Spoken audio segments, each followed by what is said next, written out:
Good afternoon, students. তো আজি মই তোমালোকক পঢ়াম profit and loss and discount. তো প্ৰফিট এণ্ড লছ মানে কি বুজা? তো what do you mean by profit and loss? চাবা, মই তোমালোকক এটা চিম্পুল বস্তু বুজাই দিম। ছাপ'জ তোমালোকে এটা বস্তু কিনিছা, সেইটো তো কিনা বস্তুটো কি বুলি কয়? কষ্ট প্ৰাইচ বা ক্ৰিয়া মূল্য, মানে কিনা দাম। ছাপ'জ বস্তুটো কিনিছা তুমি 500 টকাত হ'ল। এতিয়া 500 টকাত কিনি সেই বস্তুটো ছাপ'জ তুমি বিক্ৰী কৰিলা, মানে চেলিং প্ৰাইচ হ'ল তাৰ ছাপ'জ 600 টকা। তো তোমাৰ কিমান লাভ হ'ল? 100 টকা লাভ হ'ল। এই 100 টকাটো হৈছে কি? এই 100 টকাটো হৈছে প্ৰফিট হ'ল। আৰু যদি আমাক ওলাব দিয়ে যে কিমান পাৰ্চেণ্টেজ লাভ হ'ল, যোনটো প্ৰফিট আছে, প্ৰফিট ডিভাইডেড বাই যোনটো কিনা দাম কিমান আছিলে? 500 ইনটু 100, 0 0 0 0 ইনটু কাটিলে 5ৰে কিমান হ'ব? 20, মানে কিমান হ'ল? 20%। বুজি পালা? এণ্ড তেনেকৈ যদি বস্তুটো 500 টকাত কিনি যদি ছাপ'জ 400 টকাত বিক্ৰী কৰা, মানে কিমান লছ হ'ল? 100 টকা লছ হ'ল। এণ্ড তেতিয়া হ'ব কি? 20% লছ। বুজি পালা? এইখিনি হৈছে বেছিক বস্তু, প্ৰফিট এণ্ড লছৰ বেছিক বস্তু। মানে কি চোৱা, যে যেতিয়া বস্তুটো প্ৰফিট হয় তেতিয়া চেলিং প্ৰাইচটো গেটাৰ হয় কষ্ট প্ৰাইচতকৈ। এণ্ড যেতিয়া বস্তুটো লছ হ'লে চেলিং প্ৰাইচটো লেছ দেন হয় কাতকৈ কষ্ট প্ৰাইচতকৈ। বুজি পালা? সকলোৱে বুজি পালা ইমানখিনিলৈকে? ঠিক আছে, বুজি পালা? অ'কে, এতিয়া আমি নেক্সট আগবাঢ়িছোঁ। এইকেইটা হৈছে প্ৰফিট এণ্ড লছৰ বেছিক ফৰ্মুলা। যদি মনত ৰাখিব পৰা বহুত ভাল, যদি মনত ৰাখিব যদি দিগদাৰ হয়, মই তোমালোকক কিছুমান ট্ৰিক্স দি দিম। তুমি সেইবোৰ ট্ৰিক্স ইউজ কৰি কিনে তোমালোকে ছামবিলাক ছল্ভ কৰিব পাৰিবা।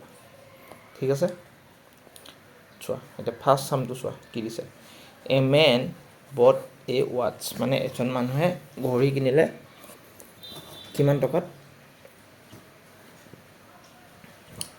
250 টকাত। এজন মানুহে ঘড়ীটো কিনিলে 250 টকাত আৰু চল্ড কৰিলে কিমান? 200 টকাত। 250 টকাত কিনিছে আৰু 200 টকাত বিক্ৰী কৰিছে। তো তাই কি হ'ব? সেইটো গেইন নহয়, তাত লছ হ'ব লাগিছিলে। চোৱা, তো কষ্ট প্ৰাইচ দিয়া আছে আমাক কিমান? 250 আৰু চেলিং প্ৰাইচ দিছে কিমান? 200 টকা। তো কিমান টকা হ'ল তাৰ লোকচান? তাৰ লছ হ'ল 50 টকা। তো সুধিছে আমাক গেইন পাৰ্চেণ্ট। তো গেইন পাৰ্চেণ্ট ওলাব লাগিলে কি ফৰ্মুলা আছিলে? এইটো 4 নম্বৰ ফৰ্মুলা। বা আমি কেনেকৈ কৰিম? গেইন যিমান হৈছে বাই কষ্ট প্ৰাইচ। কষ্ট প্ৰাইচ কিমান আছে? 250 ইনটু 100। ঠিক আছে, 0ৰে 0 কাটা, এই 5ৰে কাটিলে 5 বাৰ হ'ল। তো এইটো থাকিল তোমাৰ 10 থাকিল এটা, বা যদি তুমি ডাইৰেক্ট কাটা 25ৰে ডাইৰেক্ট কাটিলে 2 বাৰ। কিমান হ'ল? টোটেল 20%। বুজি পালা? সকলোৱে বুজি পালানে? অ'কে, নেক্সট কুৱেশ্যনটো চোৱা কি কৈছে। এ ৰিটেইলাৰ বাইজ এ ৱাচ, মানে এজন মানুহে ঘড়ী এটা কিনিছে 225 টকা আৰু কিছু এক্সট্ৰা খৰচ কৰিছে, মানে ঘড়ীটোৰ নামত 15 টকা। মানে টোটেল কষ্ট প্ৰাইচ কিমান হ'ব? টোটেল কষ্ট প্ৰাইচ হ'ব 225 টকা প্লাছ 15 টকা হ'ল। কিমান হ'ল? 0, 1 থাকিলে 3, 3 একে 4, আৰু 2 হ'ল। তাৰপিছত কিমান টকাত বিক্ৰী কৰিছে 300 টকাত, মানে কিমান হ'ল এতিয়া কি হ'ল 240 টকাত কিনিলে 300 টকাত বিক্ৰী কৰিলে, তো কি হ'ল তাৰ প্ৰফিট হ'ল, কিমান প্ৰফিট হ'ল 60 টকা প্ৰফিট হ'ল। 240 300 মাইনাছ 240 60 টকা হ'ল। এতিয়া সুধিছে যে কিমান পাৰ্চেণ্ট, তো কি ওলাব লাগিব 60 ডিভাইডেড বাই 240 ইনটু 100 0 0 6ৰে কাটিলে 4 বাৰ, 4ৰে যদি আমি 100 কাটো 25 বাৰ, মানে কিমান হ'ল 25%। বুজি পাইছা? সকলোৱে বুজি পাইছা? সকলোৱে বুজি পাইছানে? অ'কে, এতিয়া নেক্সট চামটো চোৱা।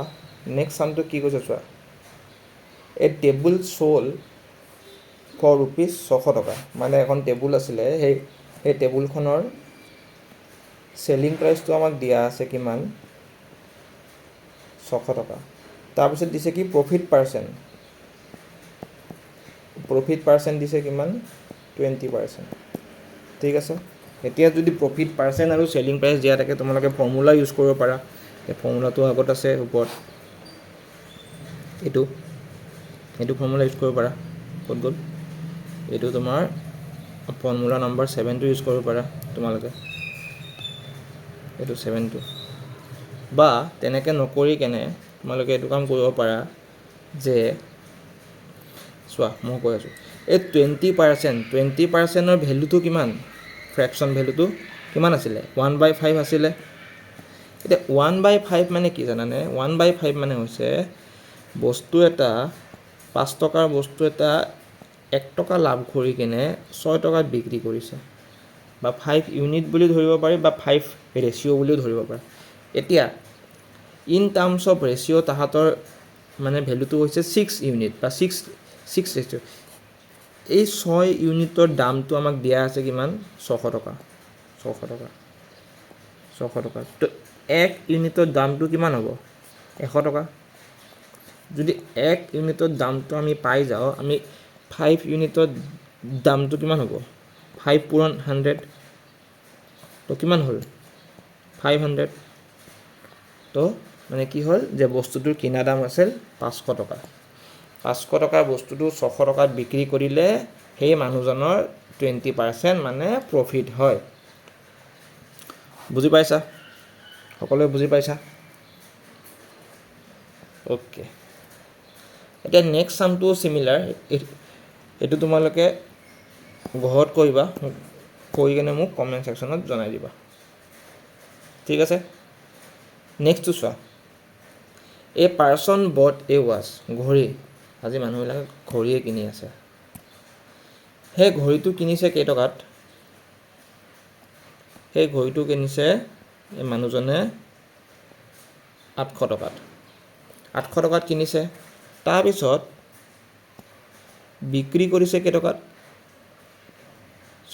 600 টকাত। লছ হ'ল, অবভিয়াছলি মানুহজনৰ লছ হ'ল। কিমান টকা লছ হ'ল 200 টকা লছ হ'ল। তো সুধিছে যে আমাক লছ পাৰ্চেণ্ট, তো লছ পাৰ্চেণ্ট ওলাব লাগিলে আমি কেনেকৈ ওলাম, পাৰ্চেণ্টেজ লছ ডিভাইডেড বাই CP ইনটু 100। ঠিক আছে, তো লছ কিমান হৈছে আমাৰ 200 টকা ডিভাইডেড বাই 800 টকা ইনটু 100। 0 0 0 0 কাটিলোঁ। তো 2ৰে যদি আমি 8ক কাটোঁ 4 বাৰ, সেই 4ৰে যদি 100ক কাটোঁ কিবাৰ হ'ব 25 বাৰ, মানে কিমান হ'ল 25%। তো সেই মানুহজনৰ 25% লছ হ'ল। বুজি পাইছা? সকলোৱে বুজি পাইছানে? সকলোৱে বুজি পাইছা? অ'কে, নেক্সট চামটো চোৱা। নেক্সট চামটো কি কৈছে, নেক্সট চামটো কৈছে যে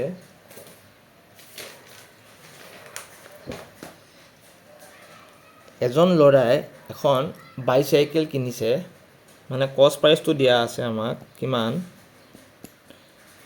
12,000 টকা।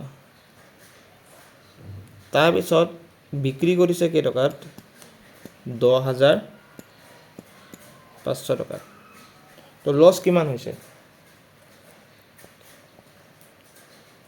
লছ হৈছে তাৰ কিমান যদি বিয়োগ কৰা কিমান হ'ব 1500 টকা লছ হৈছে তো সুধিছে আমাক লছ পাৰ্চেণ্টটো ওলাব দিছে তো কি হ'ব 1500 বাই 1200 ইনটু 100% 0 0 0 0 0 ৰে এইটো কাটা হ'ল এতিয়া এই 1500টোক আমি এনেকৈও লিখিব পাৰোঁ 15 ইনটু 10 হ'ল তাৰপিছত 5ৰে কাটা নহয় 2ৰে কাটা 5 বাৰ 2ৰে কাটা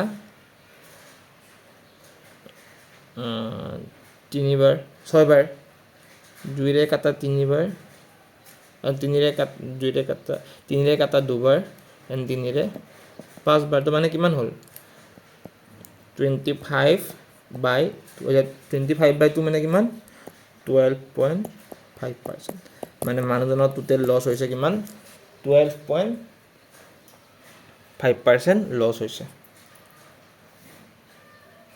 বুজি পাইছা এইকেইটা বেছিক মেথমেটিক্স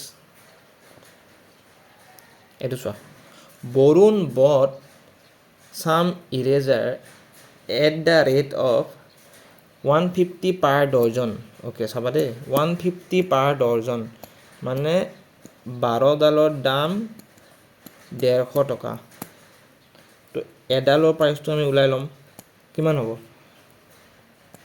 150 ডিভাইডেড বাই যদি 12 কৰা এইটো পাম আমি 12.5 তো সুধিছে এই যোনটো 12.5 হৈছে এইটো হৈছে মানুহজনৰ এডালৰ কিনা মূল্য মানে কিনিছিলে তো তাৰপিছত বিক্ৰী কৰা মূল্য কিমান দিয়া আছে বিক্ৰী কৰা মূল্য দিছে 18 টকা ইচ মানে 18 টকা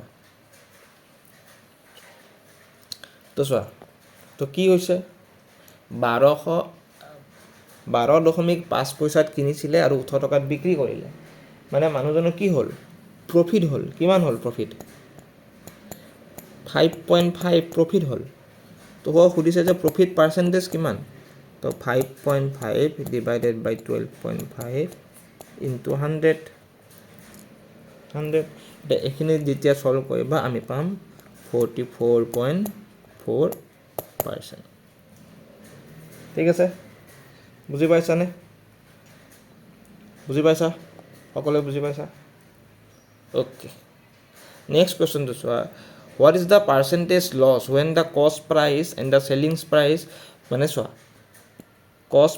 cost price আৰু selling price আমাক ৰেশিওটো দিয়া আছে কিমান 20:7 মানে কি 20 টকাৰ বস্তুটো 17 টকাত বিক্ৰী কৰিছে তো অফিচিয়েলি কি হৈছে লছে হৈছে কেই টকা লছ হৈছে 3 আউট অফ কিমান cost price 20 by 100 0 ৰে 0 কাটে 2 ৰে কাটিলে 5 বাৰ মানে কিমান হ'ল 15% লছ হ'ল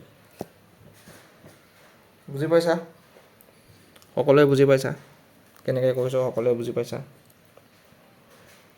okay this is the last question চোৱা এইটো কোৱেশ্চন চোৱা ৰাকেশ sold a car এইটো হৈছে মানে সেলিং প্ৰাইস এইটো হৈছে সেলিং প্ৰাইস সেলিং প্ৰাইস কিমান দিছে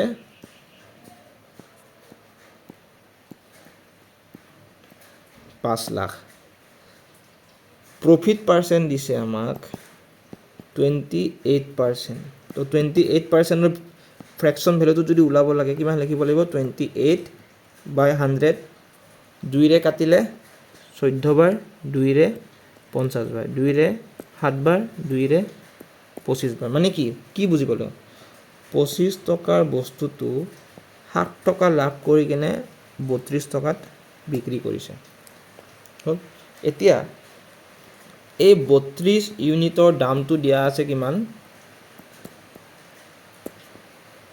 5 লাখ 32 ইউনিটৰ দামটো দিয়া আছে 5 লাখ তো 1 ইউনিটৰ দামটো কিমান হ'ব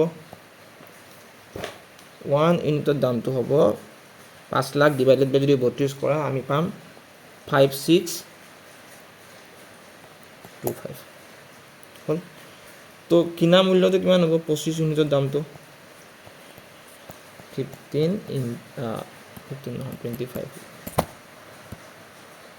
25 into 15625 এখানে যদি সলভ কৰা আমি পাম কিমান আমি পাম 390625 হল এতিয়া তাৰ সুধিছে যে কি যদি এট হোৱাট প্ৰাইস কিমান টকাত বিক্ৰী কৰিব লাগিব so that তেওঁৰ 32% প্ৰফিট হয় তেওঁৰ 32% প্ৰফিট হয় তো 32%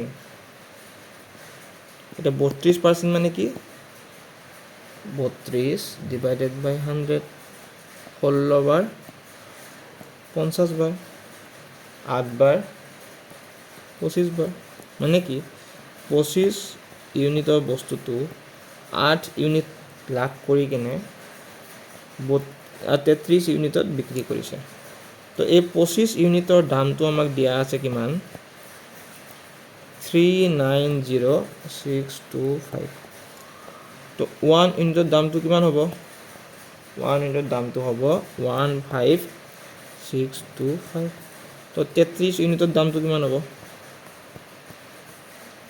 33 পূৰণ 15625 and it gives 515625 বুজি পাইছা সকলোৱে বুজি পাইছা এই সামটো সকলোৱে বুজি পাইছা আৰু যিকেইটা বেসিক প্ৰফিট এণ্ড লছৰ যিকেইটা বেসিক কুৱেশ্যন কৰি ল'লোঁ সকলোৱে বুজি পাইছা তোমালোকে এই পিপিটিটোৰ পৰা এইকেইটা কুৱেশ্যন মানে এইকেইটা ফৰ্মুলা লিখি ৰাখিবা যদি মুখস্থ কৰিব পাৰা বহুত বেছি ভাল এইবোৰ ভেটৰ অংক নালাগে দে ভেট নালাগে মানে ভেটটো দৰকাৰ নহয় ঠিক আছে বুজি পালা সকলোৱে বুজি পালা কেনেকৈ কৰিলোঁ বস্তুকেইটা সকলোৱে বুজি পালা তো আজিলৈ ইমানে আমি নেক্সট ক্লাছত আকৌ লগ পাম এতিয়ালৈকে থেংক ইউ